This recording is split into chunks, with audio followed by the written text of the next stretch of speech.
수가 되다시피 한 한반도의 남쪽은 서서히 재건되고 있었다. 전쟁의 충격 뒤에 찾아온 빈곤 속에서 국민들은 점차 벗어나고 있었다. 교육정책을 시작으로 경제 재건으로 이어지는 이승만의 노력은 가시적인 성과를 드러내고 있었다. 폐허에서 경제 부흥으로 제3의 전쟁을 이승만은 시작하고 있었다. 이승만은 송인상 재무장관에게 대통령이 월급을 받는 것과 달리 어려운 사람들이 월급을 못 받는 일이 없도록 하라고 늘 일렀다. 그는 수가 재선, 수가 복선이라며 국민을 두려워하고 함부로 하지 말아야 한다고 지시하곤 했다. 이승만은 전후 유엔 기구인 운크라, 즉 국제연합 한국재건단의 자금과 IMF까지 최대한 이용해 나갔다. 한국 경제의 급성장을 가져왔던 60년대 이후의 경제도 사실은 이승만이 기반을 마련한 것이었다. 그래서 그 시대에 경제가 별로 발전 안 된 거로 얘기하는 사람들이 많이 있습니다만 사실은 그 통계를 정확하게 들다보면 그런 것도 아닙니다. 1954년도에서부터 이 국민소득이라는 통계 제도가 나왔습니다만 그 통계 제도에 의할 것 같으면 적어도 그 후에 60년까지 59년까지 6년 동안에 적어도 평균 5%, 낮은 것은 4.5%, 높을 때는 7.7% 하는 성장률까지 있었습니다. 그런 정도면 그건 세계에서 놀랄만한 정도의 성장률이었습니다. 모든 것을 앞질러서 미국식도 생각지 못하는 거, 한국식 실무자들도 생각지 못하는 걸 앞질러서 얘기를 하고 우리는 오히려 그 따라가기가 바쁜 정도로 그분이 모든 것을 알고 선도해서 했던 분이지 벌써 그분이 경제를 몰라서 아무것도 안 하고 있었다 하는 분들이 들어있습니다만 그것은 실무적으로 그렇지는 않았었습니다. 그때 당시의 경험으로 봐서는. 전쟁의 후유증에서 경제가 조금씩 회생되고 있는 것과는 대조적으로 정치 상황은 벼랑 끝으로 내몰리고 있었다. 1952년 정치 파동에 이어 1954년 9월 6일 자유당은 개헌안을 공고한다. 이 개헌안 중 대통령 유고시 부통령이 계승한다는 내용은 자유당의 실력자로 떠오른 이기붕을 위해서였다. 당시 이승만은 80이라는 고령이었기에 자유당으로서는 부통령의 위치를 확실히 해두는 것이 자신들의 권력을 유지하는 길이라 생각했다. 정치적 비극은 이승만이 3대 대통령 후보로 등장하면서부터 이미 싹트고 있었다.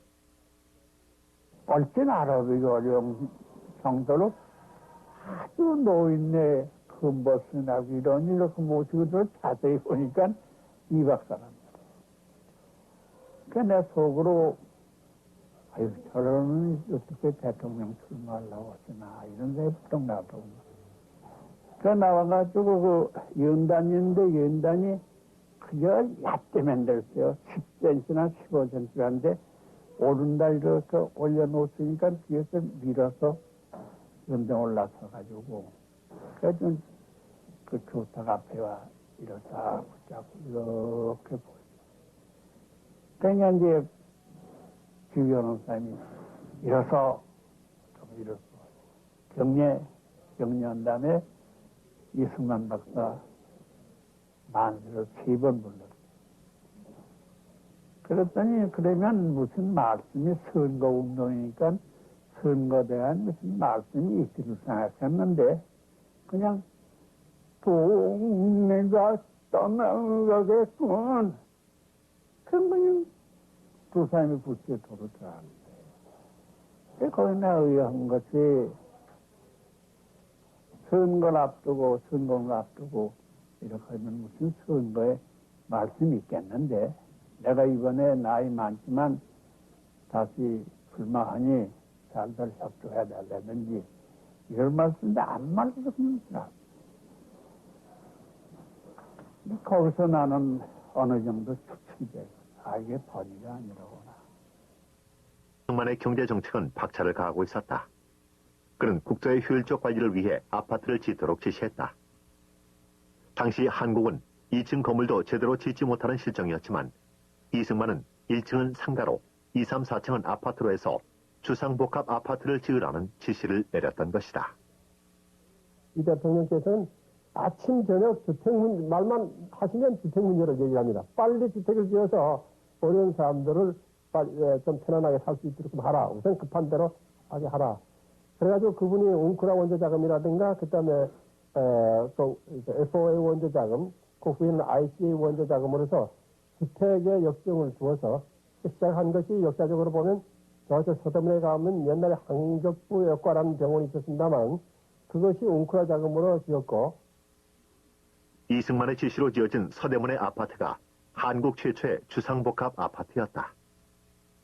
이후 이승만은 서울 시내 중심부의 중요한 거리에 4층 이상의 건물을 짓기 시작했다.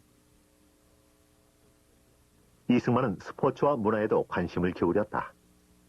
문화 민족으로서의 긍지를 심어주기 위해 스포츠 경기와 문화 행사를 지원했는데 마라톤과 스케이트, 축구에 관심을 가졌다. 문화에 대한 그의 관심은 남달라 외국 연주회와 영화 산업에도 신경을 썼고 경복궁에서는 중고등학생을 위한 미술전인 국전을 열었다. 또한 1958년 전후 실추된 한국의 이미지를 쇄신하기 위해 9.4일생으로 보호된 국보의 미국 나들이를 시키기도 했다. 이승만의 이러한 문화 정책은 한국 문화의 성장을 가져왔고 국제적인 이미지 역시 제고할 수 있는 기회가 됐다. 자손이 없었던 이승만 내외는 자라나는 어린이들을 남달리 사랑했다.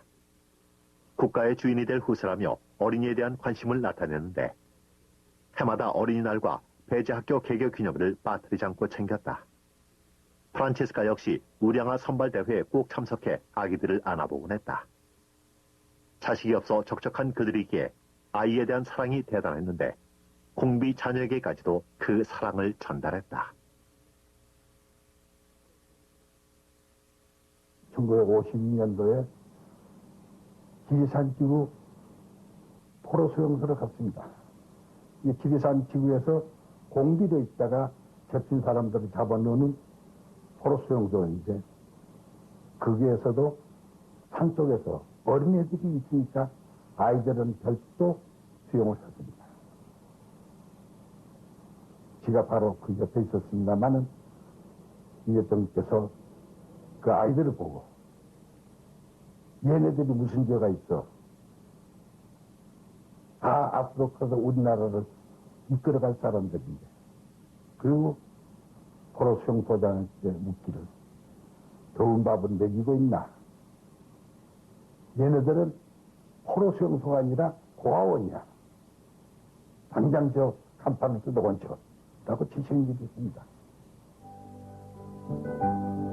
그러면서도 그는 시간이 날 때마다 사찰을 찾고 현판도 써주었다. 외아들이었던 그를 위해 어머니가 관악산의 연주함을 자주 찾았던 일과 국가 원수로서 한 종교에만 치우쳐서는 안 되겠다는 마음에서였다. 그는 청교도적인 성격으로 사치스러운 파티나 흡연, 음주를 몰랐으나 나름대로 별로 바깥에 나가시는 일이 없으시니까 영화를 즐기셨습니다. 한 주일에 한 평균 2번은 영화를 꼭 보셨습니다. 그리고 수입 영화하고 방화를 다 보셨는데 어떤 때는 참 검열하지 않은 것도 일단 보시고 다시 돌려보내실 정도로 그렇게 참 영화를 많이 즐기셨는데 가장 인상적이었던 것 지금까지도 제가 기억에 남는 거는 그 53년도 MGM에서 남기던 그 음악 영화인데요. 그 제목이 릴리, LILI에서 릴리라고 부르는 겁니다.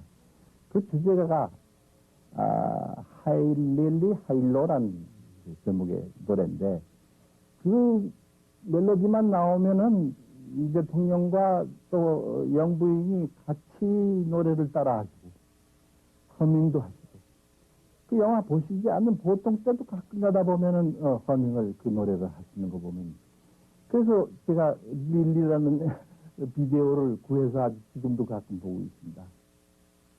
또한 여름에 시간이 날 때는 낚시를 즐겼고 겨울에 연날리기 대회를 찾아 연을 날리는 것도 좋아했다.